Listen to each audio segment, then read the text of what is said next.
안녕하세요. 결혼한 지 3년 된 30대 여성입니다. 이렇게 사연을 쓰게 된 건 어머님으로부터 들었던 마지막 막말이 잊혀지지가 않아서예요. 여기다 털어놓기라도 하면 시끄러운 제 속이 좀 나아질까요? 남편과는 직장 선배의 소개로 만났습니다. 직장 선배와 남편은 같은 대학을 나온 동기라고 들었고요. 제가 워낙 믿고 따르던 직장 선배였기에 이것저것 묻지도 따지지도 않고 나간 자리였지요. 남편에 대해서 이야기해보자면 남편은 서울에서 2시간 거리에 있는 지역에서 나고 자란 사람이에요. 어머님 아버님은 그 지역에서 치킨집을 하시고요. 남편은 어머님 아버님과 같이 살다가 20살이 되던 해 서울에 있는 대학에 합격을 하면서 서울에 올라와 자취를 시작했다고 하대요. 남편에게는 아래로 3살 어린 신우도 있는데 신우랑 제 이야기는 제가 계속하겠지만 처음부터 안 좋은 건 아니었어요. 처음에 신우를 만난 건 남편과 사귄 지 1년쯤 되던 해였습니다. 신우는 원래 고향에서 대학을 나와서 그 지역에 있는 회사를 다녔어요. 그러다 서울에 있는 직장으로 이직을 하면서 서울로 올라온 거지요. 신우가 올라오니까 자연스레 남편이 살던 집에서 나와 투룸빌라로 이사를 갔고 그렇게 신우랑 같이 살기 시작하더군요. 이거야 뭐 서울 물가가 워낙 비싸기도 하고 이해 못할 일은 아니잖아요. 무엇보다 제가 왈가왈부할 문제도 못 되었고요. 그래서 그냥 그러려니 했지요. 이후로 처음엔 신우랑 친하게는 아니어도 잘 지내보려고 했어요.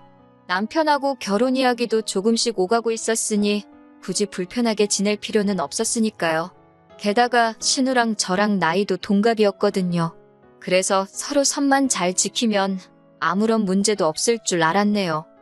그런데 조금씩 성가시다고 느끼게 된 건 언젠가부터 남편과 제가 데이트를 할 때마다 신우가 따라 나오면서예요. 처음엔 서울에 친구도 없고 어쩌고 그래서 그래 뭐 그럴 수도 있지 하고는 같이 다녔지요. 그런데 그 빈도수가 점점 잦아지더니 급기야 한 번은 그날은 남편과 제가 한 번 가려면 1달 전부터 예약을 해야 한다는 일식집에 가던 날이었어요. 그런데 이번에도 신우가 남편을 따라왔더라고요. 그리고는 남편이 변명하듯 신우도 그 맛집에 꼭 가보고 싶다고 해서 어쩔 수가 없었다는 겁니다. 제가 2명밖에 예약을 안 해서 못 들어갈 거라고 하니까 그래도 가서 사정은 해보자고 하는 거예요. 거기서부터 좀 짜증이 났고 솔직히 신우가 어린애도 아닌데 눈치가 없는 건지 남편이랑 저랑 이런 대화를 나누고 있는데도 자기는 아무것도 모른다는 표정으로 뻔뻔하게 서 있는 게 꼴보기 싫대요. 그렇게 어쩔 수 없이 3사람이 일식집으로 향했습니다. 참고로 그 일식집은 시간당 딱 12명만 받는 곳이에요. 종업원이 저희를 보더니 재료도 딱 인원수대로 준비되어 있기 때문에 안 된다고 그러더라고요. 어쩔 수 없어서 제가 그럼 혹시 환불은 되냐니까 그것도 당연히 안 된다 했지요. 그러자 남편이 신우더러 이것 봐라 안 되지 않냐면서 차에서 기다리던지 알아서 하라대요. 그러니까 신우가 갑자기 그 사람들 있는 곳에서 흐느끼며 우는 겁니다. 자기는 서울에 의지할 곳이라곤 오빠랑 저밖에 없는데 저희가 이렇게 나오니까 너무 서운하다나요. 그 황당함은 당해보지 않은 사람이라면 말로 표현이 안 될 거예요. 그래도 다행이라고 해야 할지 남편이 신우 어깨를 잡아 끌어 가게 밖으로 내보내곤 진상 부리지 말라며 네가 어린애냐고 뭐라고 하더라고요. 그리고는 2사람이 무슨 소리를 주고받았는진 몰라도 얼마 지나지 않아 남편이 일식집 안으로 들어왔어요. 그리고 아무 일도 없었다는 듯 저와 함께 식사를 했지요. 얼마 후 식사를 마치고 식당에서 나왔습니다. 그리고 저희는 더 어이없는 상황을 마주하고 말았네요. 신우가 일식집 앞에 멀뚱하게 서 있는 겁니다. 저희를 기다린 건지 아니면 시위라도 하는 건지 너무 창피하고 주변은 모르는 사람들 뿐이었지만 그래도 고개를 못 들겠더라고요. 그러더니 저한테 대뜸 너도 그러는 거 아니랍니다. 말이라도 제가 저 대신 아가씨가 드세요. 그랬어야 한대요. 어이가 없어서 기도 안 차더라고요. 그리고 자기랑 나랑 동갑인데 왜 자꾸야 너 이렇게 부르는 건지 오늘은 한번 짚고 넘어가야겠더군요. 보는 눈들이 느껴져 카페로 자리를 이동했습니다. 제가 먼저 신우더러 나는 당신 오빠랑 사귀는 사이니까 함부로 말 놓지 말라고 호칭도 조심해달라고 했어요. 그러자 너 아직 우리 오빠랑 결혼한 것도 아니잖아. 하고는 또 말을 놓더군요. 그래서 결혼한 거 아니어도 지금 그쪽하고 내가 오빠 때문에 알게 된 사이 아니냐. 그러니 조심해달라고 했습니다. 그런데도 신우는 계속 앵무새 마냥 결혼 안 했잖아 소리만 해대더군요. 듣다 못한 제가 남편더러 당신 여동생 귀가 잘 안 들리냐고 한마디 쏘아붙이고는 먼저 카페에서 나와버렸어요. 그날 남편 말로는 제가 카페에서 나가고 난 뒤 신우가 아주 난리도 아니었답니다. 제가 자기를 무시했다면서 오빠가 돼서 어떻게 보고만 있느냐고 남편한테 화풀이를 어지간히 했나봐요. 근데 남편이 중간에서 자기가 이게 무슨 꼴인지 모르겠다고 하소연을 하는데 그건 그거대로 꼴보기가 싫더라고요. 왜 자기 동생 성격이 별나서 그 모양인 걸 나한테 그러는 건지 나더러 그냥 참고 넘어가 주기라도 하라는 뜻인가 싶어서 듣는 것 자체가 불쾌했던 것 같아요. 그래서 남편더러 그런 것도 중간에서 제대로 처신 못할 것 같으면 나랑 결혼은 언감생심 꿈도 꾸지 말라 했습니다. 그러자 남편이 그냥 한 소리라면서 자기는 당연히 제 편이라고 자기가 생각이 짧았다고 미안하다 하대요. 그리고 얼마 뒤 저희는 본격적으로 결혼 준비를 해나가기 시작했습니다. 여기에 관해서도 할 말이 있어요. 남편이 신우와 같이 살고 있었는데 그 집 보증금은 시부모님이 보내주신 얼마와 남편이 모은 돈 얼마로 이루어져 있었거든요. 그러니 남편 입장에선 그 보증금의 일부가 결혼 준비에 필요했지요. 그런데 시부모님께서는 그럴 게 아니라 그 둘이 사는 집에 제가 몸만 들어오면 되지 않겠냐는 식으로 말씀을 하시더래요. 한마디로 신우랑 같이 살라는 거였지요. 성격이 잘 맞는 것도 아니고 서로 사이가 좋은 것도 아닌데 그렇게는 못한다 했습니다. 그러자 어머님 아버님이 그 서울에서 어떻게 여자애 혼자 살라고 하냐고 저더러 괘씸하다 못됐다 말을 막 하시더군요. 참고로 당시 저하고 신우 나이 31, 여자의 소리 들을 나이는 지나도 한참 지났을 때였어요. 그리고 솔직히 전 결혼 엎으려고 했어요.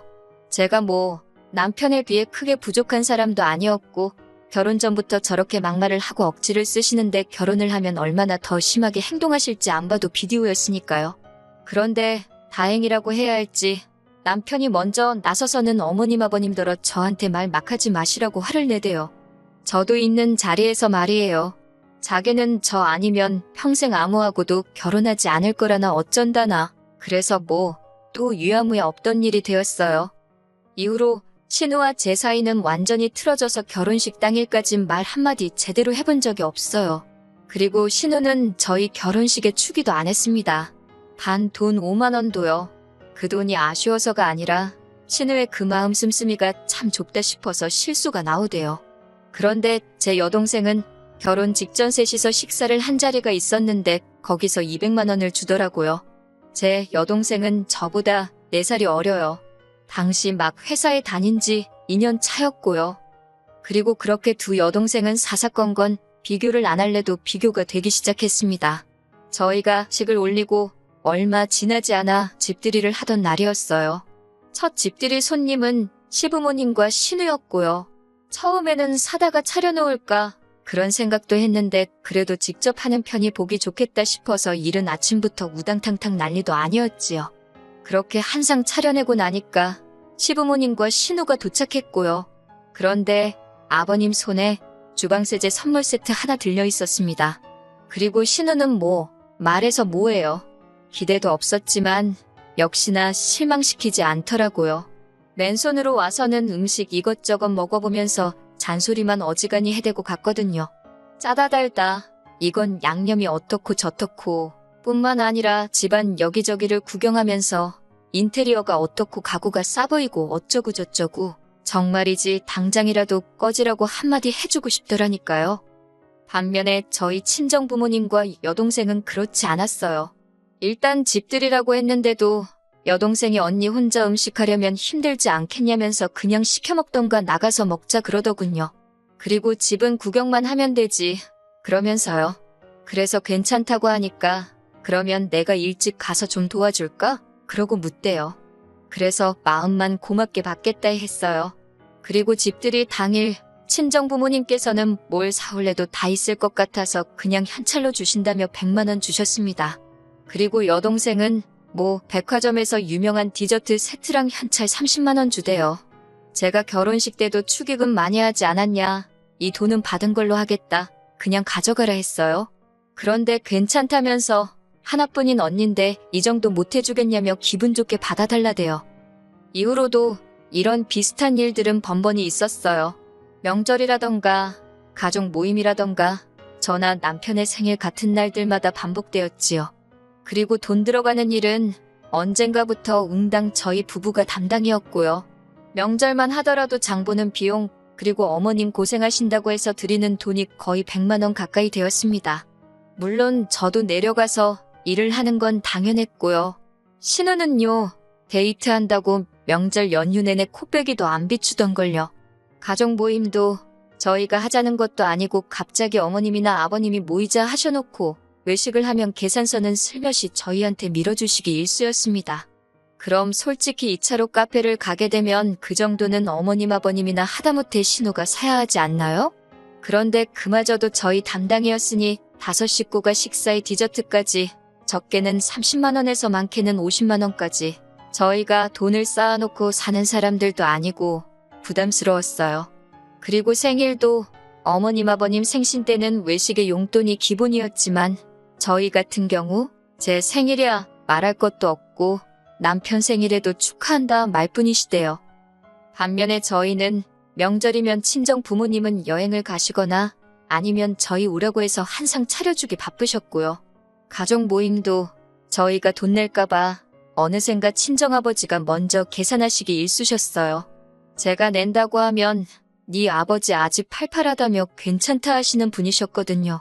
그리고 제 생일이고 남편 생일이고 집에 오라고 해서 한상 차려주셨고 또 둘이서 분위기 좋은데 가라고 따로 돈 챙겨주시고 그리고 제 여동생도요. 제 생일 선물뿐만 아니라 하나밖에 없는 형부라면 남편 생일도 잊지 않더라고요. 그러다 지난해 여름이었어요. 제 여동생이 좋은 사람을 만나 결혼을 했지요. 그동안 여동생의 마음 씀씀이에 번번이 감동했던지라 언니로서 그 이상 해주고 싶더라고요. 그래서 제가 1,000만 원 해줬어요. 마침 작년 연초에 저희 회사에서 성과급으로 꽤 많은 돈이 나오기도 했고 남편이 선뜻 그러라 해주라고 했거든요. 그리고 얼마 지나지 않아 신우도 시집을 가대요. 집신도 짝이 있다더니 가긴 가는구나 싶어서 제가 다 감개가 무량하더라니까요. 남편이 해줄 필요 없다는 걸 제가 그래도 그건 아니라고 해서 축의금으로는 200만 원을 해줬네요. 그런데 지난 1월 신우가 어디서 뭘 어떻게 듣고 알았는지 저한테 전화를 해왔더라고요. 제가 전화를 받으니 야, 너 소리를 지르며 그렇게 살지 말랍니다. 어이가 없어서 지금 무슨 소리 하는 거냐니까 네 동생 시집갈 때는 1,000만 원 주고 나는 200만 원 주냐면서 이거나 먹고 떨어지라는 거냐고 악을 쓰는데 황당하더라고요. 저도 당하고만 있을 순 없으니 똑같이 신우더런 네가 나한테 돈 맡겨놨냐고 소리를 질렀어요. 염치가 없어도 유분수지 너는 뭘 얼마나 우리한테 해줬다고 그 돈이 적다고 난리냐고요. 그러면서 치사하고 더러우면 그 200도 도로 가져오라고 했습니다. 그러니까 신우가 말은 못하고 씩씩거리더니 전화를 딱 끊어버리는 거예요. 솔직히 신우랑 싸운 거야. 신경도 안 썼어요. 그 성격이 어디 가냐. 진짜 여전하네 그러고 말았지요. 그런데 그 전화를 끊고 몇 시간도 안 지나서 어머님한테 전화가 왔습니다. 설마 싶어서 받으니 어머님이 대번에 저한테 하시는 말씀이 신우 말이 사실이냐고 네 동생한텐 1,000만 원 해주고 신우한테는 200만 원 먹고 떨어지라 그랬냐는 거예요. 어이가 없어서 제가 그런 말을 했겠냐고 그랬어요. 다만 친정 여동생에게는 결혼 때부터 받는 게 많아서 언니로서 좀 더 넉넉히 돌려줬고 신우에게는 받은 게 없어서 친정 여동생만큼은 못해줬다 했지요. 그러자 어머님께서 아무리 그래도 그렇지 사람이 기분이라는 게 있는데 그러면 어쩌냐입니다. 그러면서 저더러 네가 신우한테 윗사람인데 윗사람답게 행동을 했어야 하는 거 아니냐고요. 그래서 윗사람 대접은 한 번도 받아본 적이 없는데 돈 줄 때만 제가 윗사람인 거냐고 따졌어요. 어머님 아버님도 신우가 저한테 말 걸핏하면 놓고 야, 너 하는 거 옆에서 보셔도 뭐라고 한 번 하신 적 없으면서 이제 와서 윗사람이니 어쩌니 하시는 거 이상하지 않냐고요. 그리고 그 전화를 옆에서 듣고 있던 남편이 저더러 스피커폰으로 돌리라 하더니 어머님더러 억지 좀 쓰지 마시라고 화를 내대요. 그 1,000만 원, 이 사람이 번 돈으로 준 거고 오히려 그 200은 내가 주지 말자는 걸 이 사람이 우겨서 준 건데 알지도 못하고 왜 그러시냐면서. 그러니까 어머님이 사람이 그렇게 계산적으로 살면 못 산다고, 손해보듯 살아야 잘 사는 거라면서 마음씨 좀 고쳐먹으라고 저희한테 소리를 지르시는 거예요. 그러면서 저더러 네가 남매 사이 다 갈라놨다고, 처음에 신우랑 셋이 살라는데 싫다 결혼 못한다 할 때부터 마음에 안 들었답니다. 그러자 남편이 어머님더러 쓸데없는 소리 하지 말라며 전화를 쾅 끊어버리대요. 전화를 끊고 난 후 한동안 정신이 나간 것처럼 멍하더라고요. 그래도 그동안 제 딴엔 어머님 아버님한테는 잘한다고 해온 것 같은데 당신들 딸 경우 없는 건 생각도 못하시고 저한테 퍼부으시니 어이가 없었다고 해야 할까요? 제가 남편에게 당분간은 어머님 아버님은 못 볼 것 같다 했습니다.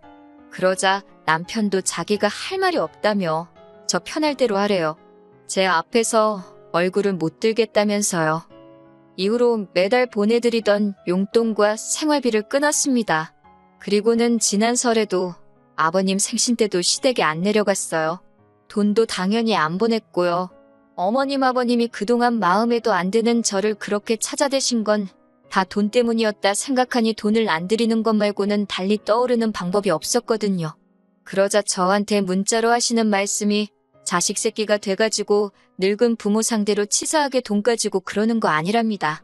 답장도 안 했어요. 저를 자식으로 생각이나 하셨던 건지 믿을 수가 있어야 말이지요. 아무리 팔이 안으로 굽는다지만 이번 일로 어머님께 정말 크게 실망을 했어요. 남편이 일단은 제 편이라서 당장 이혼은 안 하겠지만 남편이 태도를 바꾸진 않을지 모르겠네요. 어머님하고 다시 볼 날이 올지도 모르겠고요. 솔직히 어머님 아버님하고 안 보고 산다고 해도 전 손해볼 게 없거든요. 오히려 편하기만 하지요 뭐. 그래도 이렇게 속에 있던 이야기를 털어내고 나니 후련하네요. 다가오는 어버이날에는 친정 부모님 모시고 여행이라도 다녀와야겠습니다.